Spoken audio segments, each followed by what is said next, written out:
할렐루야. 주님의 이름으로 환영합니다.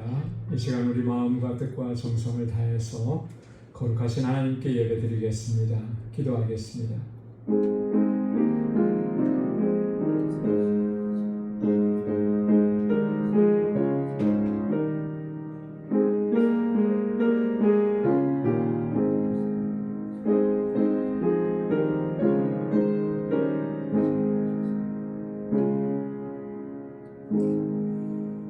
여호와의 산에 오를 자 누구며 그의 거룩한 곳에 설 자가 누구인가?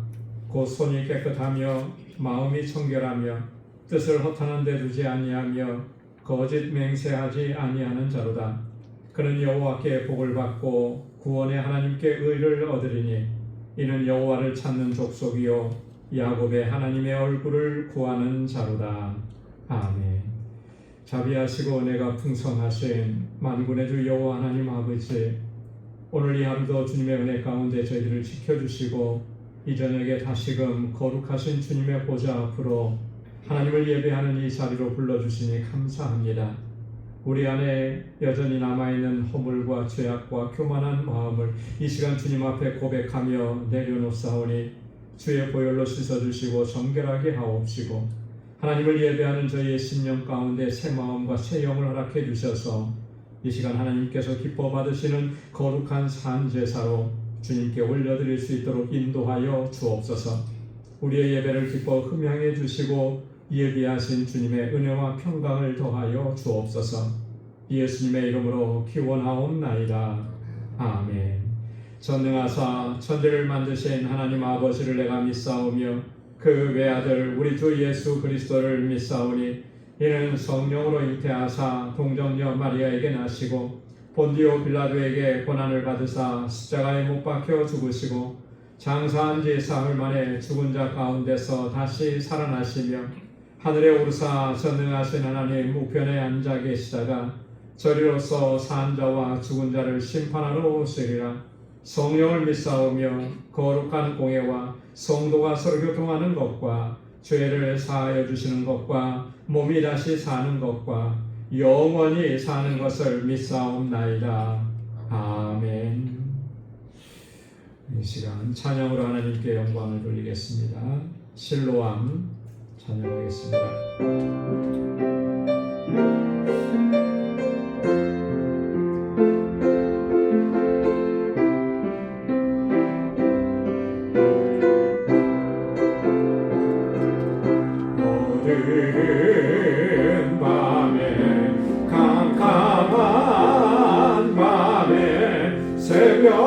새벽을 찾아 떠난다. 종이 울리고 닭이 울어도 내 눈에는 오직 밤이었소. 우리가 처음 만난 그때는 차가운 새벽이었소. 주님 마음속에 여명이 있음을 나는 느낄 수가 있었소. 오 주여 당신께 감사하리라. 실로암 내게 주심을 나에게 영원한 사랑 속에서 깨이지 않게 하소서.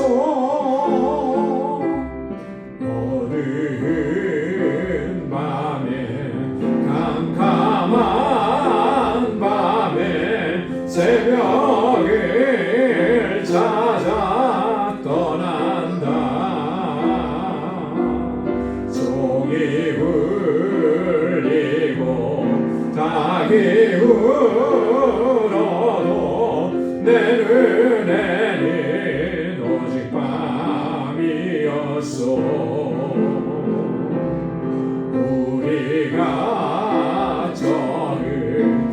만난 그때는 차가운 새벽이었소. 당신 눈 속에 여명이 있음을 나는 느낄 수가 있었소. 오 주여 당신께 감사하리라. 슬로암 내게 주심을 나에게 영원한 이 꿈속에서 깨이지 않게 하소서. 오 주여 당신께 감사하리라. 슬로암 내게 주심을 나에게 영원한 이 꿈속에서 깨이지 않게 하소서. 아멘. 오늘 이 저녁에도 저희들에게 실로암의 은혜가 함께 하시기를 소망합니다. 이 세상의 모든 죄를 박수하면서 힘차게 찬양하겠습니다.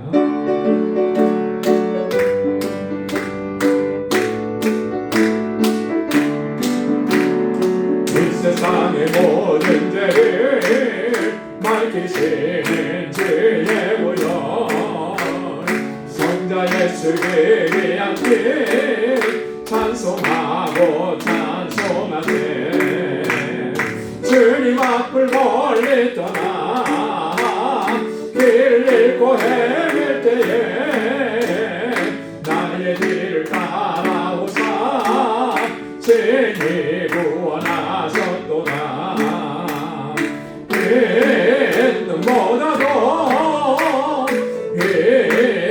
있는보다도 주의 흘리신 보혈로 이게 씻어주옵소서.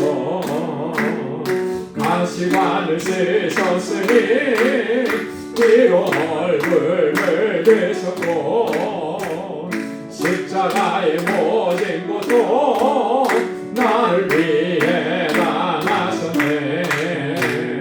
말로 형용할 수 없는 굳세 그의 구속까지 그네와 크신 사랑 찬송하고 찬송하세.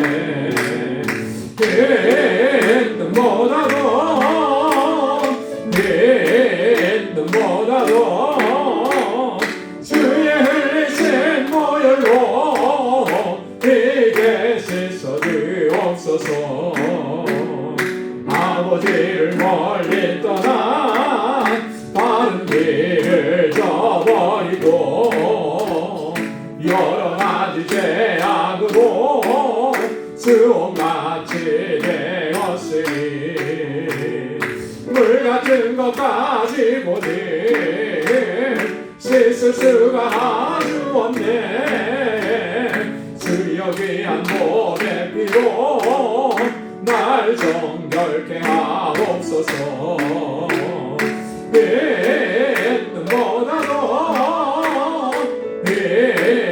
있는보다도 주의 흘리신 보혈로 이게 씻어주옵소서. 아버지를 멀리 떠나 바른 길을 저버리고 여러 가지 죄악으로 주옥같이 되었으니 물 같은 것까지 보니 씻을 수가 아주 없네. 주여 귀한 몸의 피로 날 정결케 하옵소서. 있는보다도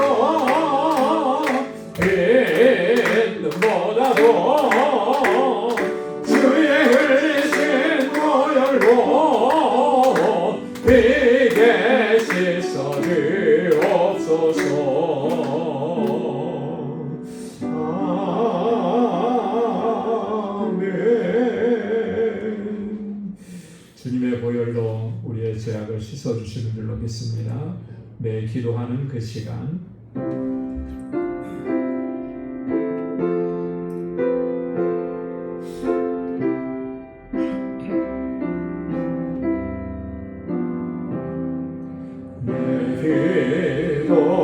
기도하는 그 시간 그때가 가장 즐겁다.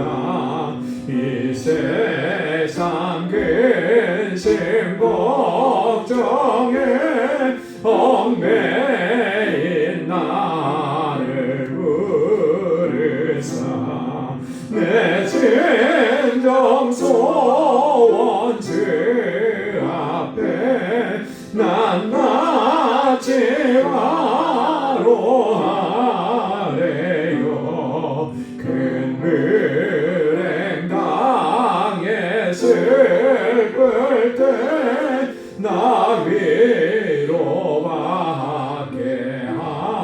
하시네. 내 기도하는 그 시간 내게는 가장 귀하다. 저 광야 같은 세상을 끝없이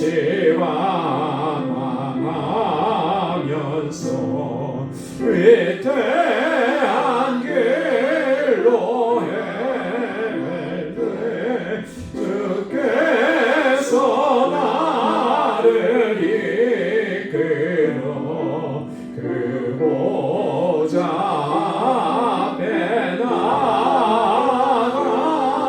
그 은혜 받게 하시네. 내 기도하는 그 시간 그때가 가장 즐겁다. 이때 거친 큰 죄로 내 마음 심히 아파도 참마음으로 뉘우쳐 다 숨김없이 아뢰면 주 나를 위해 복 주사 새 은혜 부어 주시네.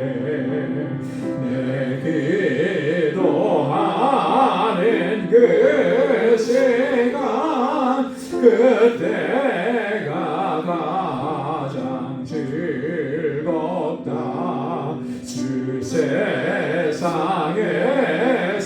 일제히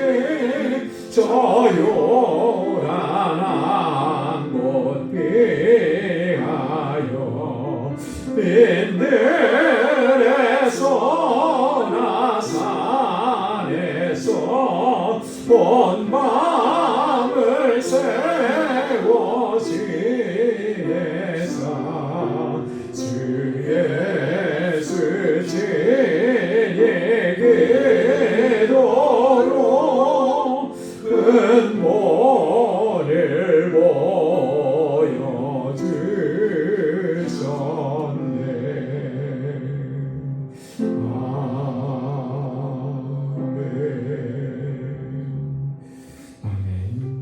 주님께서 우리에게 보여주신 본을 따라서 우리도 함께 다 같이 기도하겠습니다. 마음과 뜻을 같이 해서 먼저는 교회와 우리 교회에 주신 사명을 위해서 또 이 교회에 세워주신 모든 직분자들을 위해서 함께 기도해 주시고 우리 사랑하는 자녀 손들을 위해서 우리 주일학교와 유스울과 EM을 위해서 함께 기도해 주시고 우리 선교지 멕시코 알라메다 방주교회를 위해서 우리 힐베르토 목사님과 함께 사역을 돕는 우리 박지만 한여정 선교사님 위해서 기도해 주시고 세계 곳곳에서 복음을 증거하는 우리 선교사님들 또 선교지마다 하나님의 놀라우신 은총으로 함께 해주시기 위해서 기도해 주시고 우리 교우들을 위해서 특별히 환우들과 연로하신 어르신들, 또 경제적으로 어려움을 겪으시는 분들, 가족의 구원을 위해서 기도하시는 분들, 그 가정에 하나님께서 놀라운 구원의 역사를 허락해 주시도록, 또 우리 사랑하는 자녀들을 위해서, 자녀들의 진로를 위해서, 저들의 결혼을 위해서, 학업을 위해서, 그리고 이 시간 주님 앞에 가지고 나온 우리 개인적인 기도, 우리 이 시간 다 같이 통성으로 하나님께 아뢰겠습니다. 거룩하신 아버지 하나님 감사합니다. 아버지 하나님 저희들을 사랑하시사 하나님을 예배하는 이 자리로 다시금 불러주셔서 주님의 성호를 찬양하며 우리 마음을 같이하여서 하나님께 아뢰게 하셔서 감사합니다. 오 하나님 아버지 긍휼히 여겨주시고 불쌍히 여겨 주옵소서. 어리석고 연약하고 무던한 저희들 아버지의 뜻대로 순종하고자 하는 마음은 있으나 우리의 삶의 자리에서 그렇게 나아가지 못하는 연약함이 있습니다. 하나님 불쌍히 여겨주시고 주님의 긍휼과 자비를 베풀어 주옵소서. 우리의 허물을 사하여 주시고 다시 거룩하게 하시고 기쁨으로 주님 앞에 나아가는 저희들 되게 하여 주옵소서. 아버지 하나님 이 시간 저희들 마음을 같이하여서 주님 세워주신 우리 광주재단 이 교회를 위해서 기도합니다. 27년 전에 하나님 뜻을 두시고 이곳에 주님의 몸된 교회를 주님의 핏값으로 세워주셨습니다. 하나님 수많은 역사 이루시며 여기까지 인도해 주심을 감사합니다. 하나님의 마음에 합한 교회가 되게 하옵시고 믿음의 역사와 사랑의 수고 소망의 인내로 소문난 공동체가 되도록 인도하여 주옵소서. 특별히 아버지 하나님 이 재단에 세워주신 하나님의 귀한 일꾼들 신실한 주의 종들에게 능력과 권능을 더하여 주옵소서. 맡은 자들에게 구할 것은 충성이라고 하셨는데 하나님 주님 앞에 충성을 다하게 하시고 하나님을 섬기듯 또한 우리 지체들을 섬겨가며 이 공동체를 섬겨가는 신실한 청지기들이 다 되게 하여 주옵소서. 특별히 아버지 하나님 우리 사랑하는 자녀손들과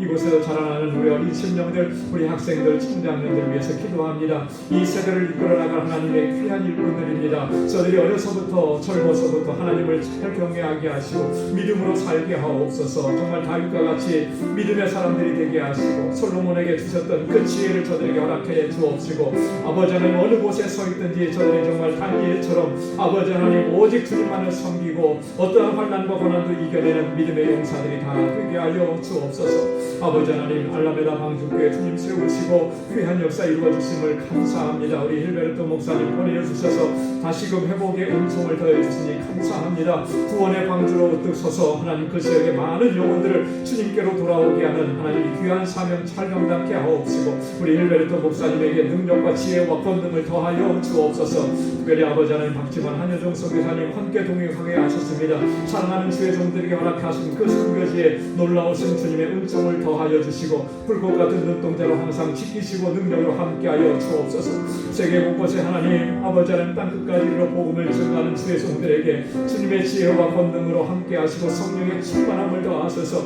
아버지 하나님 그 사역지마다 하나님 부족함이 없이 채워주시고 생명의 역사가 풍성하게 일어나도록 인도하여 주옵소서. 아버지 하나님 우리 사랑하는 믿음의 본속들 아버지 하나님 저들을 위해서 기도합니다. 육신이 연약한 주의 자녀들을 붙잡아 주시고 주님 치료하여 주시고 아버지 하나님 놀라운 회복의 은총을 더하여 주옵소서. 영과 육인을 강건케 하여 주옵소서. 연로하신 우리 어르신들을 아버지 하나님 붙잡아 주시고 아버지 하나님 믿음의 여정에 끝까지 승리할 수 있게 하시고 주님의 나라 소망하며 믿음으로 끝까지 달려갈 수 있도록 주님 항상 동행하시고 이끌어 주옵소서. 우리 사랑하는 성도들의 가정에 하나님 우환이 있고 아픔이 있고 헌신과 걱정이 있습니다. 이제는 다 주님 앞에 내려놓게 하시고 하나님의 도우심을 구하며 주님 앞에 나와 엎드릴 수 있도록 인도하여 주옵소서. 아직도 주님을 영접하지 않은 안타까운 심령들이 있어 눈물로 기도하는 그 간절한 기도를 들어주시고 구원의 은총을 허락하여 주옵소서. 아버지 하나님 우리 사랑하는 자녀들이 이제 아버지 하나님 저들의 나아가는 길을 선한 길로 인도해 주시고 믿음으로 나아갈 수 있도록 도와주시고 하나님의 은혜 안에서 늘 승리하는 삶을 살아가는 우리 자녀손들이 되게 하여 주옵소서. 아버지 하나님 이 시간 저희들 주님 앞에 가지고 나온 간절한 기도의 제목마다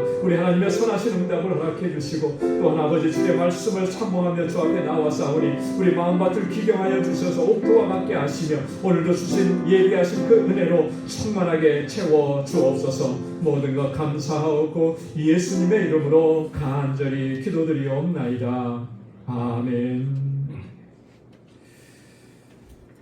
하나님께서 우리의 간절한 기도에 또 선하신 응답을 허락해 주실 줄로 믿습니다.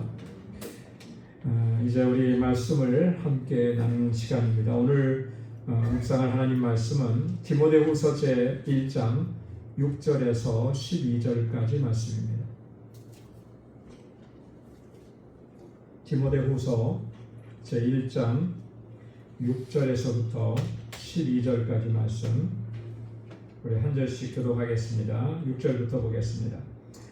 그러므로 내가 나의 안수함으로 내 속에 있는 하나님의 은사를 다시 부릴 듯 하게 하기 위하여 너로 생각하게 하노니 하나님이 우리에게 주신 것은 두려워하는 마음이 아니요 오직 능력과 사랑과 절제하는 마음이니 그러므로 너는 내가 우리 주를 증언함과 또는 주를 위하여 갇힌 자 된 나를 부끄러워하지 말고 오직 하나님의 능력을 따라 복음과 함께 고난을 받으라. 하나님이 우리를 구원하사 거룩하신 소명으로 부르심은 우리의 행위대로 하심이 아니요 오직 자기의 뜻과 영원 전부터 그리스도 예수 안에서 우리에게 주신 은혜대로 하심이라. 이제는 우리 구주 그리스도 예수의 나타나심으로 말미암아 나타났으니 그는 사망을 패하시고 복음으로써 생명과 썩지 아니할 것을 드러내신지라. 내가 이 복음을 위하여 선포자와 사도와 교사로 세우심을 입어노라. 함께요. 이로 말미암아 내가 또 이 고난을 받되 부끄러워하지 아니하며 내가 믿는 자를 내가 알고 또한 내가 의탁한 것을 그날까지 그가 능히 지키실 줄을 확신함이라. 아멘. 오늘 함께 봉독한 본문에서 사도 바울은 디모데에게 굉장히 중요한 권고를 하나 합니다. 그 권고의 내용이 뭐냐면 너는 복음과 함께 고난을 받으라 라고 하는 그런 내용. 디모데가 에베소 교회 목회자이지만 이 목회자에게 있어서 가장 중요한 역할, 이것은 이 에베소 교회 공동체의 성도들에게 복음을 전하고 그들이 이 복음 안에서 견고하게 서가게 하는 그런 역할, 그게 사명인 것이죠. 이 복음은 단지 선교를 나간다든지 전도를 한다든지 그래서 믿지 않는 사람들에게만 전해져야만 하는 그런 것은 아니에요. 교회 공동체 안에도 아직 그 복음에 대한 이 분명한 이해와 믿음과 확신이 없는 그런 분들이 있을 수 있거든요. 그래서 교회 안에서는 항상 복음이 선포되어져야 되고 그 복음으로 말미암아 구원에 이르는 사람들이 계속해서 풍성하게 일어나야 하는 것이죠. 이 교회는 통상적으로 전통적인 교회론에 의하면 두 가지 종류의 교회가 있다 그래요. 하나는 눈에 보이는 교회, 가시적 교회, 그리고 하나는 눈에 보이지 않는 교회, 불가시적 교회, 인비저블 처치라고 그러죠. 그게 이제 뭐냐면 말 그대로예요. 우리가 눈에 보이는 이 공동체 안에 이 안에 이렇게 교인들이 있고 건물도 있고 이렇게 모여서 예배드리고 이게 다 보이잖아요, 그죠? 이것을 이제 가시적 교회라고 합니다. 방주교회 안에 우리가 같이 예배를 드리니까. 그런데 이 공동체 안에서 같이 생활하고 같이 교제하고 예배를 드린다고 하더라도 이 안에는 신실하게 믿음으로 반응한 사람이 있는가 하면 아직 그렇게 신실하게 믿음으로 반응하지 못하는, 믿지 못하는 그런 사람들이 섞여 있는 거예요. 그렇지 않겠습니까? 예를 들어서 저는 교회를 안 다니는 사람이에요. 그 사람이 우리 교회 한번 가보자 해서 교회에 왔어. 그러면 이 교회 안에 있으니까 누구나 다 그 사람은 교인이라고 생각을 하잖아요. 근데 그 사람은 아직은 예수 그리스도를 영접하지 못했을 수도 있는 거예요. 그렇지만 이 교회 안에 있기 때문에 교인이라고 하는 거죠. 이런 게 가시적. 불가시적 교회라고 하는 것은 우리 눈에는 보이지 않지만 각자의 심령 속에 구원의 확신을 가지고 있는 분들이 많이 있단 말이죠. 근데 어떤 분이 정말 구원의 확신을 가지고 신실하게 믿음으로 하는지, 어떤 분은 그런 확신이 없는지, 이거를 우리가 분별할 수 있는 사람도 있지만 분별이 안 되는 사람들도 있는 거예요.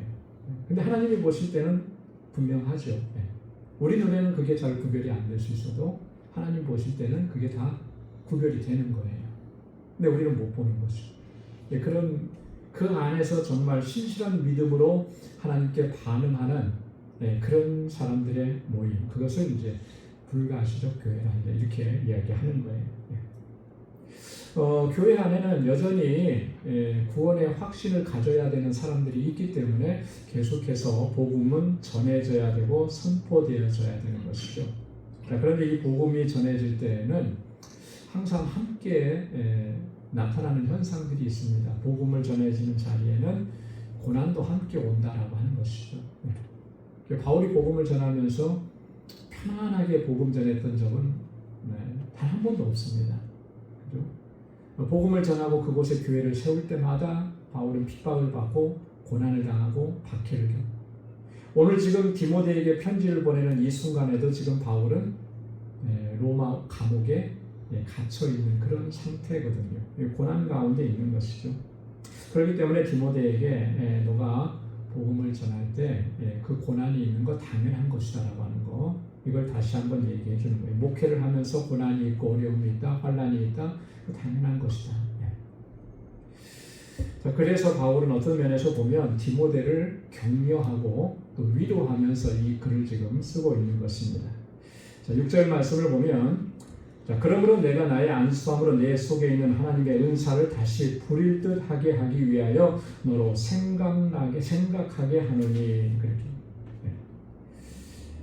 내가 나의 안수함으로 내 속에 있는 하나님의 은사를 다시 부릴 듯 하게 하기 위하여, 내 속에 있는 하나님의 은사, 너가 안수받을 때 하나님께로 받은 그 은혜와 은사를, 그것을 다시 부릴 듯 하게 하기 위해서 이런 내용으로 권고한다. 그것을 다시 생각나게 한다.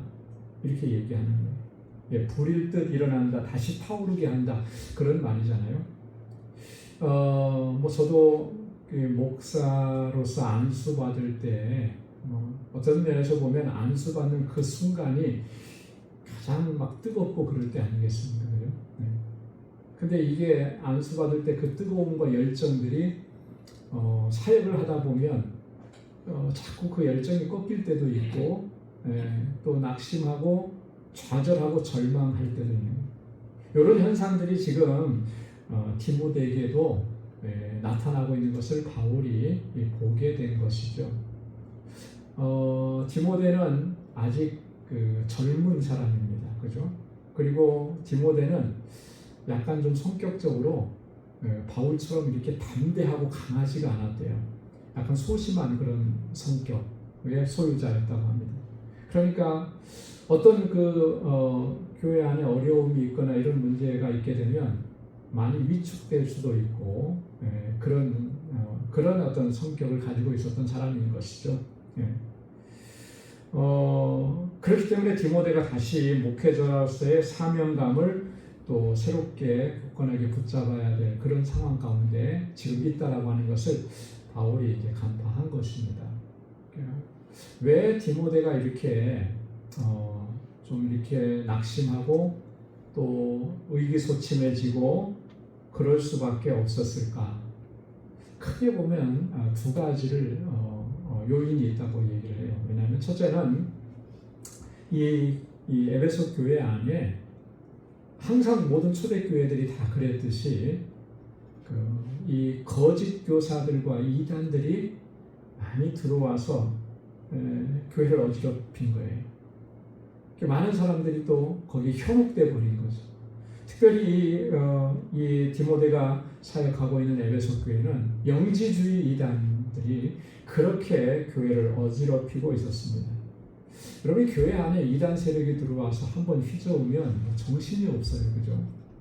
몇 년 전에도 우리 교계 안에 신천지 이단들이 교회를 아주 어지럽게 하고 힘들게 했던 적들이 있었거든요. 실제로 그래서 어떤 교회들은 굉장히 속된 말로 풍비박산이 된 그런 교회들도 있었어요. 이게 굉장히 심각한 거예요. 이런 일들을 겪게 되면 참 영적으로, 정신적으로도 그렇고 심적으로 굉장히 힘든 그런 시간들을 보내게 되겠죠. 이 디모데가 그런 상황을 겪은 거예요. 뿐만 아니라 외적으로는 얼마나 많은 박해가 있었는지 모릅니다. 당시는 로마 제국이 지배를 했었죠. 그리고 이때 당시에 로마 제국의 황제는 누구였냐면 그 유명한 네로가 다스리던 그런 때입니다. 여러분, 이 네로는 로마의 황제 중에서 가장 기독교를 심하게 박해했던 그런 사람으로 이렇게 알려졌어요. 네로가 통치할 당시에 로마에 큰 화재가 있었는데 그 화재를 원인이 누구라고 하면서 했냐면 기독교인들이 이 로마에 있는 방화의 주범이다 해갖고 기독교인들 그 구실로 기독교인들을 막 핍박하고 박해를 해요. 그러니까 교회마다 얼마나 핍박과 박해가 있었겠어요. 안으로도 이런 어려움이 있고 밖으로도 그런 박해가 있고, 그러니까 지치지 않을 수가 없죠. 낙심되지 않을 수가 없죠. 잘못하다가는 정말 이 사명감마저도 이렇게 다 놔버릴 수 있는 그런 상황이 될 수도 있기 때문에 바울은 지금 이렇게 권고하는 거예요. 내 속에 있는 하나님의 은사를 다시 부리듯하게 하기 위해서 그 사명감을 다시 붙잡아야 된다. 그래서 너로 생각나게 하노라. 그때 내가 정말 하나님 앞에 결단했던 것, 그때 하나님께서 주셨던 은혜, 그걸 다시 생각하라라고 하는 거예요. 여러분, 우리도 그렇잖아요. 주님의 일을 감당하다가 이런 상황에 맞닥뜨리게 될 때가 있어요. 열심히 하려고 하는데 어떤 어려움이 오고, 열심히 하려고 하는데 어떤 힘든 일들을 겪게 되고, 갈등을 겪게 되고, 그러면 자꾸 이렇게 주저앉게 되죠. 번아웃 되게 되는 거예요. 이런 시기를 어떻게 우리가 극복할 수 있겠는가? 오늘 사도 바울이 권고하고 있는 모습을 보면 그 방법을 하나 찾을 수가 있는 거죠. 그건 뭐냐면 처음을 기억해야 하는 거예요. 처음을. 하나님께서 나에게 구원의 은혜를 주셨을 때 그 감격스러웠던 것을 다시 한번 기억해야 됩니다. 그죠? 구원의 은혜를 입고서 내가 얼마나 기뻐하고 감격했던가. 그리고 하나님께서 나를 하나님의 일꾼으로 세우셨을 때를 기억해야 되는 거예요. 그죠? 하나님께서 나를 하나님의 일꾼으로 세우셨을 때 그때 내가 얼마나 감격했나.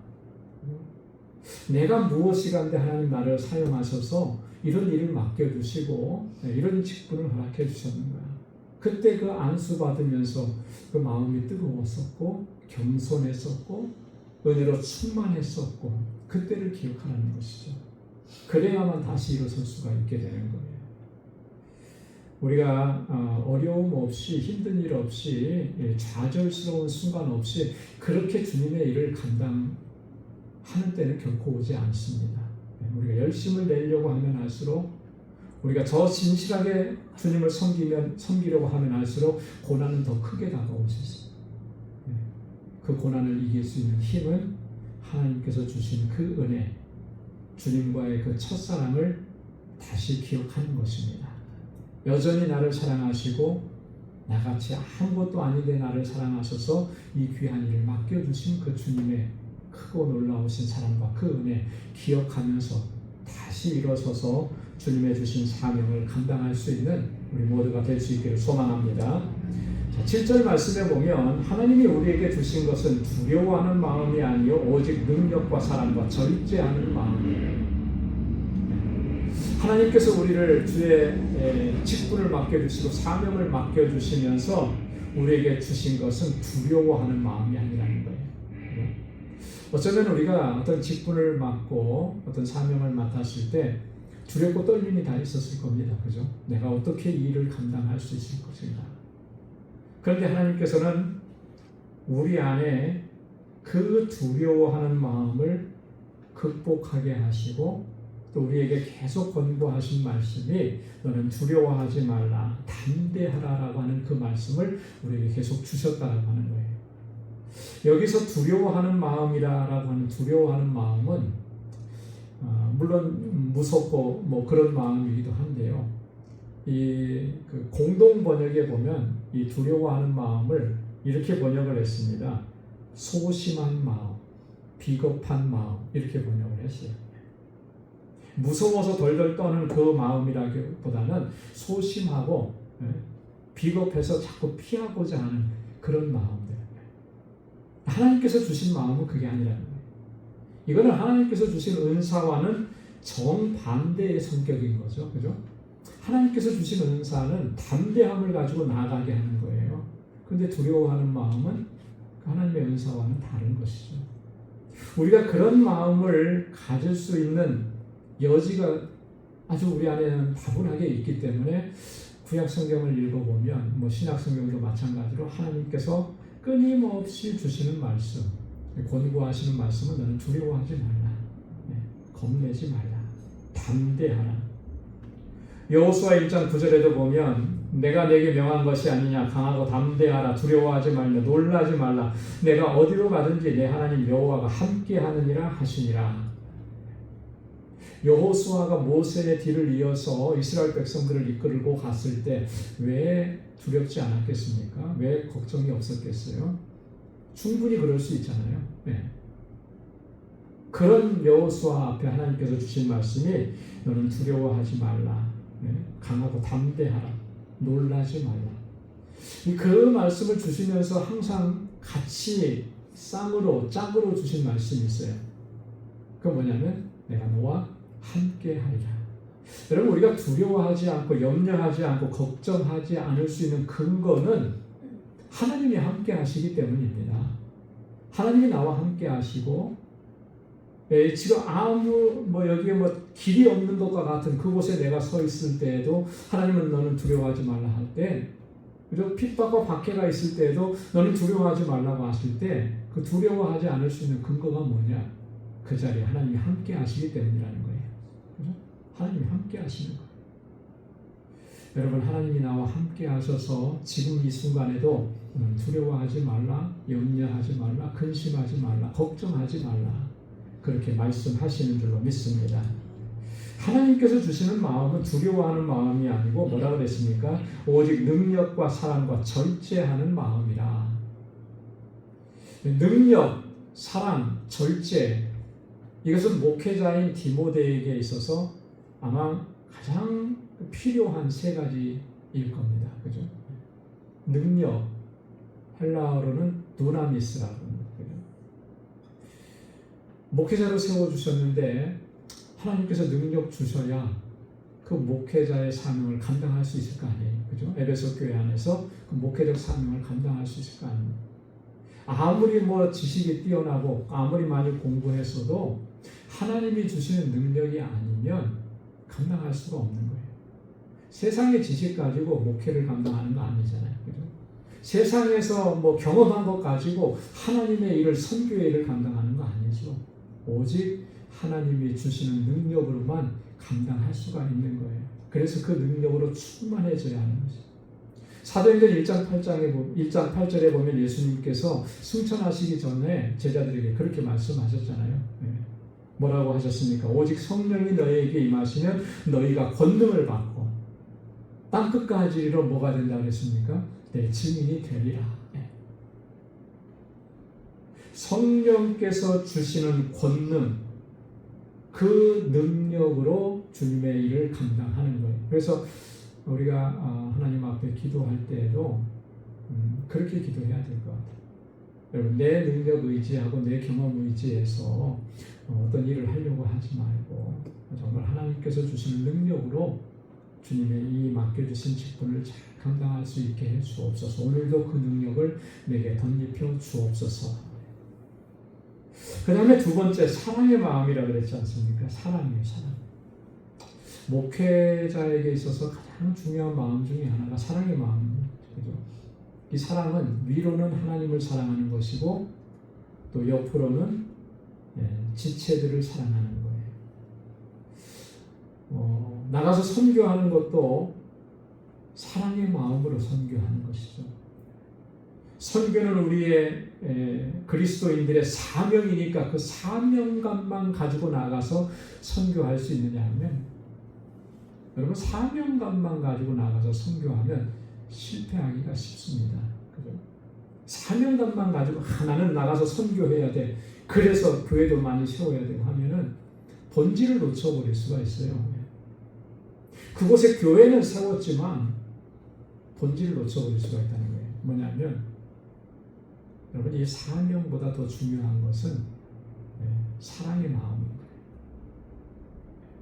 그곳에 있는 한 영혼 한 영혼을 사랑하는 마음이, 주님께서 나를 사랑하셨던 것처럼 그들을 사랑할 수 있는 그 마음으로 나아가야 하는 것이죠. 직분과 사명을 감당할 때도 마찬가지입니다. 우리에게 주신 직분, 여러분, 그 직분으로 우리가 주님의 일을 한다고 교회 안에서 열심히 일을 하는데 그 안에 사랑이 없으면 어떻게 되겠습니까? 열심히 일한 만큼 다른 사람들에게 상처를 줄 수가 있어요. 그죠? 열심히 일했는데 상처를 주는 거예요. 왜 그렇습니까? 사랑이 없으니까.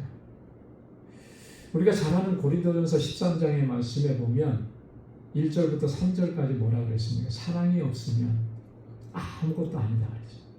사랑이 없습니다. 아무리 우리가 구제를 하고 아무리 방언을 하고 예언을 해도 사랑이 없으면 그거 아무것도 아니다. 그죠? 그래서 모든 은사들보다 가장 뛰어난 은사가 뭐라 그랬습니까? 사랑이라고 그랬잖아요. 사랑.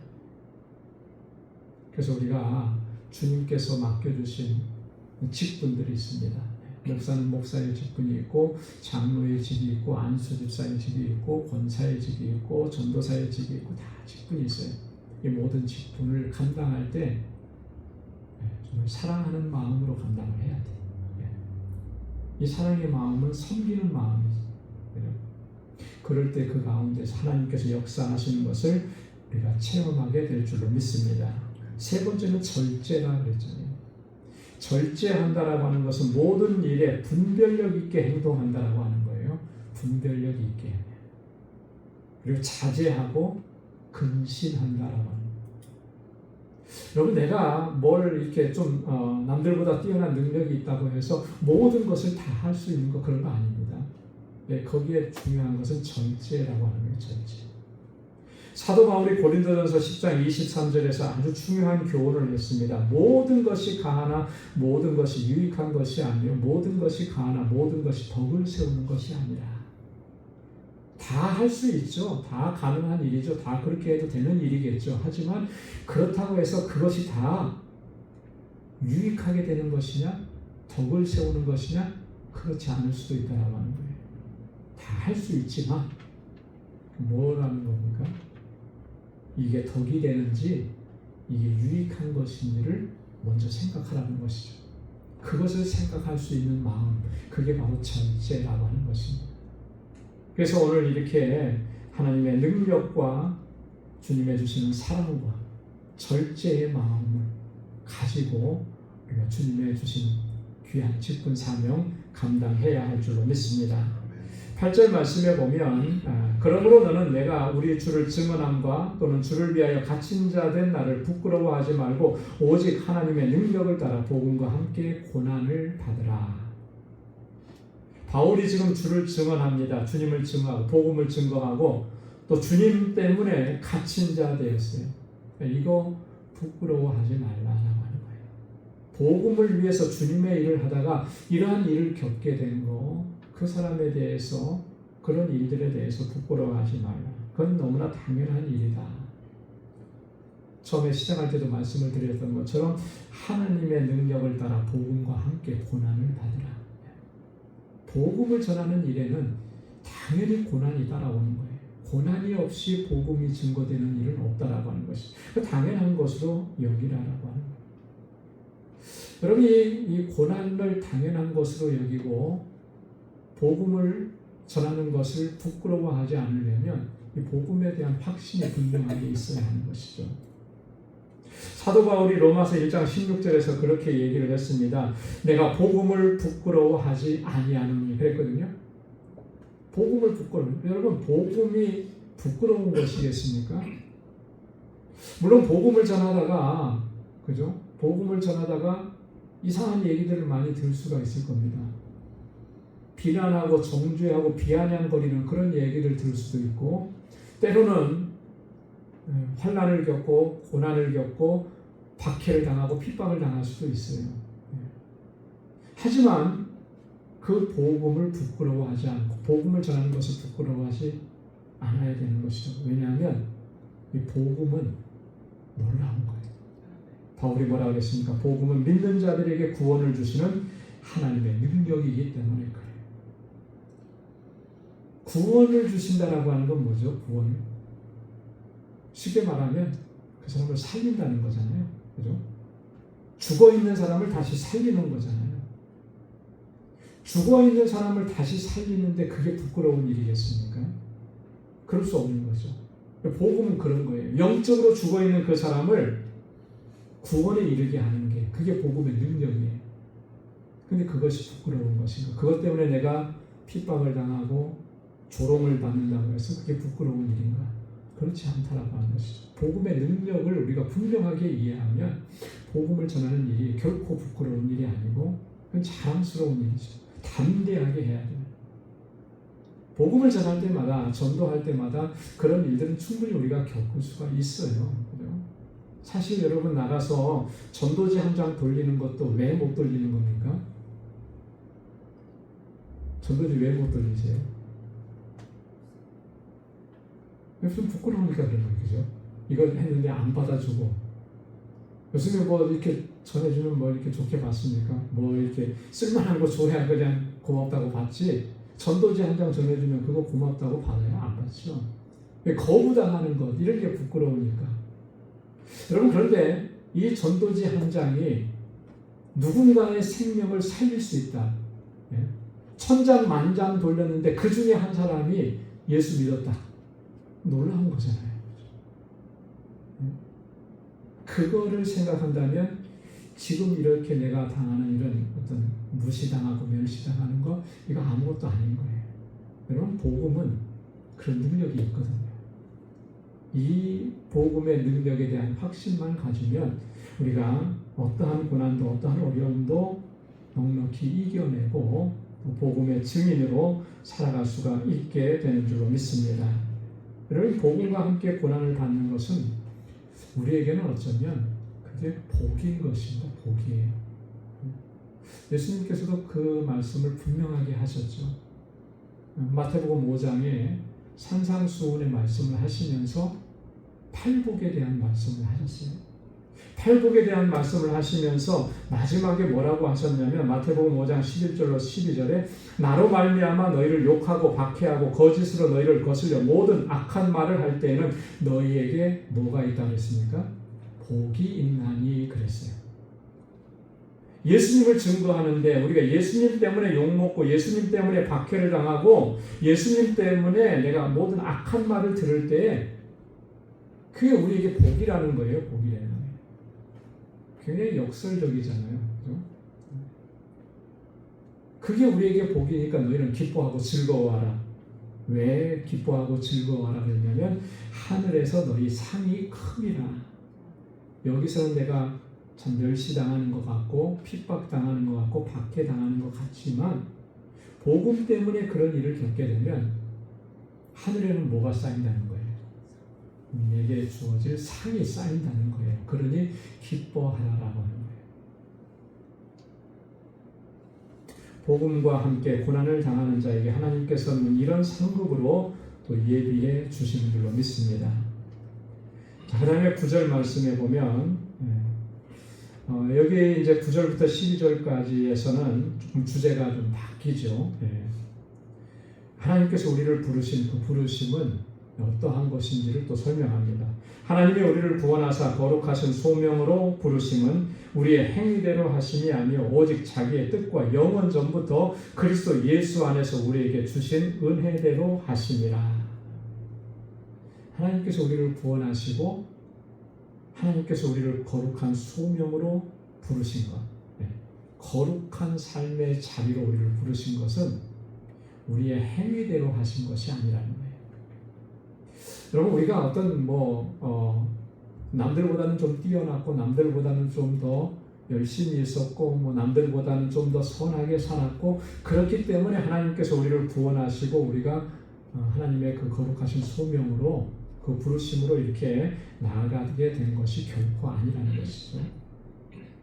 여러분 우리가 이렇게 교회 안에 와서 하나님을 섬기고 또 직분을 받아서 이렇게 주님을 섬기고 교회를 섬기는 이 모든 것들이 세상에 믿지 않는 사람들보다 좀 뛰어났기 때문에 그들과는 좀 다른 어떤 모습을 보였기 때문에 우리가 그렇게 된 것이다. 이거는 하나님께서 구원하시는 그 구원의 섭리를 잘못 이해하고 있다는 거예요. 결코 그런 게 아니에요. 여러분, 세상에는 보면 정의롭게 사는 측면에서 보면 우리보다 정의롭게 사는 사람이 훨씬 더 많고요. 그죠?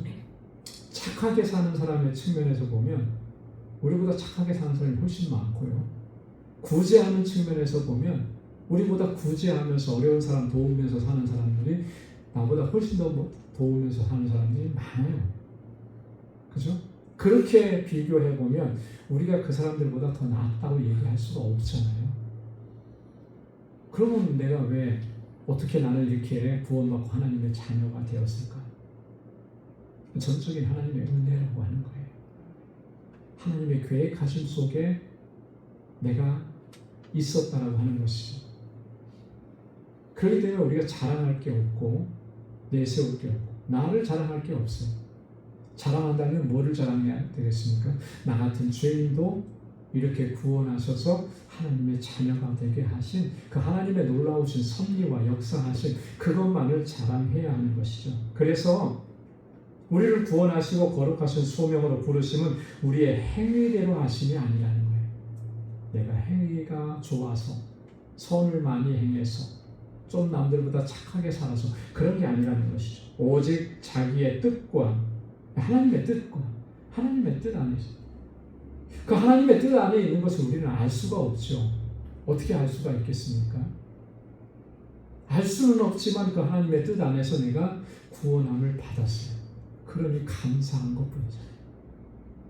영원 전부터 그리스도 예수 안에서 우리에게 주신 은혜대로 그렇게 하셨다라고 하는 거예요. 은혜대로 하셨다라고 하는 거예요. 그래서 예수 그리스도의 구속의 사건을 통해서 우리에게 구원을 주셨다라고 하는 이 사실을 우리가 생각할 때 꼭 두 가지를 기억해야 합니다.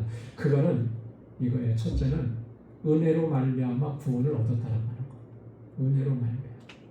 은혜예요. 여러분, 은혜는 뭡니까?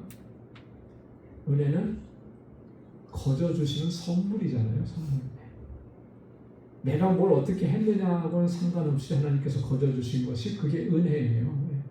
만약에 내가 뭔가를 좀 잘해서 했다 그러면은 그건 보상이지 은혜가 아니에요. 보상. 내가 남들보다 조금 노력을 많이 했으니까 이만큼 주어졌다. 그거는 보상이죠. 보상. 보상은 은혜라고 얘기하죠. 은혜는 전적으로 그것을 받을 만한 자격이 없음에도 불구하고 그냥 그에게 거저 주시는 선물. 그게 은혜인 거예요. 은혜로 말미암아 구원을 얻었다라고 하는 것이. 또 구원받았다라고 하는 것은 또 하나 우리가 기억해야 될 것이 있는데 거룩한 삶으로 부르심을 받았다라고 하는 거예요. 하나님께서는 우리를 하나님의 자녀로 삼으시고 우리에게 뭐라고 말씀하셨냐면 내가 거룩하니 너희도 거룩할지니라. 거룩한 삶으로 부르심을 받았다라고 하는 거예요. 하나님의 자녀가 되었기 때문에 이제는 우리의 삶의 방향이 거룩함을 지향해야 되는 거예요. 그 거룩함을 지향한다라고 하는 그 말은 하나님의 형상을 닮아가고 하나님의 뜻을 이루는 삶을 얘기하는 거예요. 우리가 거룩함을 지향한다라고 하니까 굉장히 추상적으로 들리잖아요. 거룩함을 지향한다는 게 도대체 뭔가? 그건 하나님의 뜻을 추구하는 삶을 산다는 거예요. 그럼 하나님의 뜻은 뭐냐? 그 하나님의 뜻은 어디에 다 밝혀주셨습니까? 성경 안에 밝혀주셨잖아요. 우리가 가지고 있는 성경, 계시로 주신 이 성경이 다 하나님의 뜻이에요. 그죠? 그렇기 때문에 우리가 성경을 부지런히 읽고 묵상하라고 하는 것이 바로 그런 거죠. 성경을 읽지 않고 하나님의 뜻을 알 수 있냐? 알 수 없어요. 하나님의 뜻을 여기에 담아두셨는데 어떻게 우리가 하나님의 뜻을 성경을 읽지 않고 하나님의 뜻을 알 수 있겠습니까? 그래서 성경을 읽고 묵상하고 그 속에서 하나님의 뜻을 찾고 그것이 바로 거룩한 삶으로 나가는 것이라고 하는 거예요. 그렇게 하나님께서 우리를 부르셨다라고 하는 것입니다. 그 다음에 10절 말씀을 보겠습니다. 이제는 우리 구주 예수 그리스도의 나타나심으로 말미암아 나타났으니 그는 사망을 패하시고 복음으로써 생명과 썩지 아니할 것을 드러내신지라. 우리를 향하신 하나님께서 창세전에 계획하셨던 그 구원의 계획, 그 하나님의 뜻이 누구를 통해서 나타났다고 그러냐면 그리스도 예수의 나타나심으로 말미암아 그 하나님의 뜻이 우리에게 나타났다. 하나님은 창세전에 우리의 구원을 다 계획해 놓으셨습니다. 그런데 그걸 알 수가 없었어요. 근데 그것이 알려졌습니다. 나타나졌어요. 어떻게? 그리스도께서 세상 가운데 오셨잖아요. 성육신 하셨잖아요. 하나님의 말씀을 전하셨죠. 구원의 복된 소식을 전하셨죠. 그래서 그 구원의 복된 소식을 전했을 때 그 주님의 복음의 말씀에 반응할 수 있도록 하신 거예요. 긍정하고 인정하고 믿음으로 반응할 수 있도록 역사하신 거예요. 주님께서 나타나셔서 천국의 복음을 전하십니다. 회개하라. 주님이 첫 번째 외치셨던 말씀이 뭐예요? 회개하라. 천국이 가까웠느니라. 그 천국의 복음을 전하셨을 때 그때 아멘으로 반응할 수 있었던 것. 그게 바로 내가 하나님의 창세전에 예비하신, 계획하신 그 하나님의 계획 속에 내가 있었다라고 하는 것을 보여주는 거예요. 근데 그 주님께서는 나타나셔서 사망을 패하셨다 그랬습니다. 사망은 여기서 말하는 이 사망은 육신의 죽음을 얘기하는 것이 아니고 영적 죽음이잖아요. 예수 그리스도를 영접하지 않은 모든 사람들은 다 이 영적인 사망 안에 놓여 있었던 존재들인데 그 사망을 패하셨다는 거예요. 사망을 없이 하셨다는 거죠. 그래서 우리에게 생명을 주신 겁니다. 그래서 복음으로써 생명과 썩지 아니할 것을 드러내셨다. 여러분, 복음이 뭐냐라고 했을 때 복음은 뭐라고 설명할 수 있습니까? 복음이 뭐죠? 문자적으로는 복된 소식이에요. 그죠? 한마디로 얘기하라 그러면 예수님이 복음이신 거잖아요. 그죠? 예수님의 생애가 복음인 거죠. 왜? 예수님께서 이 땅에서 공생의 사역을 감당하시고 십자가에 죽으시고 3일 만에 다시 살아나셔서 부활하시고, 여러분, 그 모든 것들이 다 무엇을 위한 것이냐면 나 같은 죄인을 살리시기 위한, 나를 구원하시기 위한. 복음이 뭐냐라고 했을 때 그걸 한마디로 얘기하면 예수 그리스도가 복음이다. 그렇게 얘기할 수 있어요. 왜? 그리스도께서 나를 구원하셨으니까.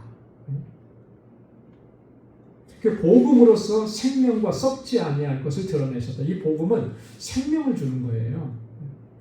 아까 로마서 1장 16절에서도 말씀했죠. 복음은 뭐라고 그랬습니까? 믿는 자에게 구원을 주시는 하나님의 능력이라고 그랬잖아요. 그죠? 네. 생명을 주신 거예요. 썩지 아니할 것을 드러내 주시고, 썩지 않은 영원한 것을 우리에게 허락해 주신 것입니다. 자, 그 다음에 11절 말씀을 보겠습니다. 내가 이 복음을 위하여 선포자와 사도와 교사로 세우심을 입었다.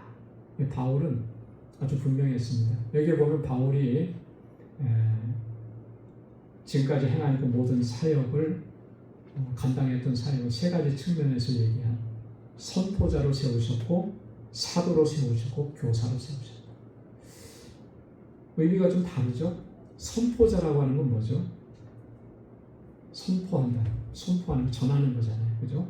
나가서 예수님의 복음을 전하는 거예요. 선포자. 사도는 뭡니까? 사도는 예수님께로부터 위임받은 자예요. 나가서 예수님께서 하셨던 그 일들을 감당하라고, 이어서 감당하라고 전권을 위임받은 사람을 사도라고 얘기하죠. 바울은 사도라고 우리가 부르죠. 그 다음에 교사로 세우셨다. 교사는 뭐 하는 사람입니까? 가르치는 사람이잖아요. 그죠? 단순히 복음을 선포하기만 하는 것이 아니고 그 복음이 뭔지를 자세하게 설명하고 가르쳐주는 역할을, 사도 바울은 예수 믿으면 구원받습니다. 예수 믿으면 천당 갑니다. 뭐 이렇게만 외친 게 아니에요. 예수님이 왜 우리의 구원자가 되시는지 그걸 자세하게 설명하고 가르쳐. 그래서 우리가 로마서라든지 갈라디아서를 우리가 읽어보면 예수 그리스도로 말미암아 구원받는다라고 하는 것이 무엇을 의미하는지, 그죠? 복음으로 말미암아 구원을 얻는 것, 오직 의인은 믿음으로 말미암아 살리라고 한 것, 그게 뭘 의미하는 것인지를 바울은 자세하게 설명을 했습니다. 이렇게 설명할 수 있었던 것은 그가 교사로서의 사명을 감당했기 때문에 그렇게 할 수가 있었다라고 하는 거죠. 바울이 이렇게 나는 선포자와 사도와 교사로 세움을 입었다 이렇게 얘기하고 다시 한 번 더 12절에 자신은 이렇게 세움을 입은 이 사명들을 부끄러움 없이 감당을 했다라고 고백을 합니다. 12절 말씀에 보면 이로 말미암아 내가 또 이 고난을 받되 부끄러워하지 아니함은 내가 믿는 자를 내가 알고 또 내가 의탁한 것을 그날까지 그가 능히 지키실 줄을 확신함이라. 이 사명을 감당하면서 내가 고난을 많이 받았는데 그거 부끄러워하지 않는다. 부끄러워하지 않는 이유가 두 가지라고 했습니다. 첫째는 내가 믿는 자를 내가 알고. 내가 믿는 자, 누구를 가리키는 거겠습니까? 바울이 믿는 사람. 믿는 사람이 아니고 바울이 믿는 존재. 하나님이시잖아요. 예수 그리스도잖아요. 내가 하나님과 예수 그리스도를 안다 그랬어요. 여기서 안다라고 하는 말은 지식적으로 아는 게 아니라 그랬죠. 경험적으로 체험적으로 아는 거라고 그랬어요. 하나님과의 깊은 교제 안에, 예수 그리스도와의 깊은 교제 안에서 하나님이 어떤 분이신지를 체험하고 경험한 거예요. 내가 하나님을 아니까 이게 왜 부끄럽고 이게 왜 두렵고 이게 왜 염려가 돼요? 여러분, 우리가 주님의 일을 감당하다가 자꾸 이렇게 좌절하고 낙심하고 이게 자꾸 세상 사람들이 볼 때 이걸 어떻게 볼까 부끄러워지고 하는 것은, 그러니까 역설적으로 얘기하면 이런 거하고 똑같은 거예요. 내가 하나님과의 깊은 교제가 없다라고 하는 것입니다. 그렇죠? 내가 하나님을 아직까지도 잘 모르는 거예요. 그렇기 때문에 자꾸 그런 의기소침과 부끄러움이 찾아오는 거죠. 내가 하나님을 더 깊이 알고 하나님을 더 깊이 체험하고 하나님과 더 깊은 교제 안에 들어가면 하나님께서 주시는 담대함이 있는 거예요. 또 하나 부끄러워하지 않는 것은 내가 의탁한 것을 그날까지 그가 능히 지키실 줄을 확신하는. 우리 그리스도인들의 신앙의 삶은 모든 것을 하나님께 의탁하는 삶이잖아요. 그죠? 하나님께 의탁했는데 이 확신이 분명한 거죠. 그날까지 그가 능히 지키실 것이다. 그날이 언제겠습니까? 여기서 말하는 그날은 예수 그리스도께서 다시 오시는 그날이에요. 그날은 뭐예요? 세상을 심판하시는 날이고 세상의 끝인 거죠. 우리의 구원이 완성되는 거죠. 그날까지 주님께서는 그것을 지켜주실 것을 내가 어떻게 한다는 거예요? 내가 의탁한 것을 지켜주시는 것을 나는 확신한다. 그러니까 부끄러움이 없죠. 그러니까 두려움이 없죠. 그러니까 염려가 없는 거예요. 저와 여러분들에게 이러한 믿음이 있기를 소망합니다. 그래서 주님께서 맡겨주신 귀한 직분과 복음에 대한 사명, 담대하게 나아가서 증거하고 주님과의 더 깊은 교제 안에서 주님께서 끝날까지 나를 지키시고 보호하시고 인도하신다라고 하는 분명한 믿음과 확신을 가지고 어떠한 어려움도 능히 감당하고 이겨내면서 주님의 주신 사명을 잘 감당할 수 있는 우리 모두가 될 수 있기를 주님의 이름으로 축원합니다. 기도하겠습니다. 하나님 감사합니다. 오늘 이 저녁에도 저희들을 사랑하셔서 사도 바울을 통해서 주신 이 귀한 말씀을 함께 묵상할 수 있게 하셨습니다. 하나님, 바울은 복음을 증거하면서 많은 고난이 있었고 환난이 있었고 죽음의 위기도 수없이 많이 겪었지만 하나님, 그것 때문에 좌절하고 낙심하고 절망하지 아니하고 오히려 주님을 의지함으로 또 주님께서 역사하실 것을 믿고 확신함으로 일어서서 끝까지 복음의 사명을 감당했습니다. 우리에게도 그러한 믿음을 허락해 주옵소서. 내게 주신 이 직분과 복음을 증거하는 이 사명, 하나님의 주시는 능력으로 잘 감당할 수 있게 하시고 모든 것을 주님께 의탁하고 그렇게 믿음으로 담대하게 나아가는 우리 방주의 권속들이 다 되게 하여 주옵소서. 이제는 우리 주 예수 그리스도의 무한하신 은혜와 하나님 아버지의 크고 놀라우신 사랑과 성령의 위로 교통 충만하심의 역사가 담대하게 주의 복음을 들고 하나님 땅끝까지 이르러 복음의 증인되는 사명을 감당하기로 결단하는 우리 방주의 모든 믿음의 권속들과 저들의 가정, 직장, 생업의 터전 위에 이제로부터 영원까지 함께 하시기를 간절히 축원하옵나이다. 아멘.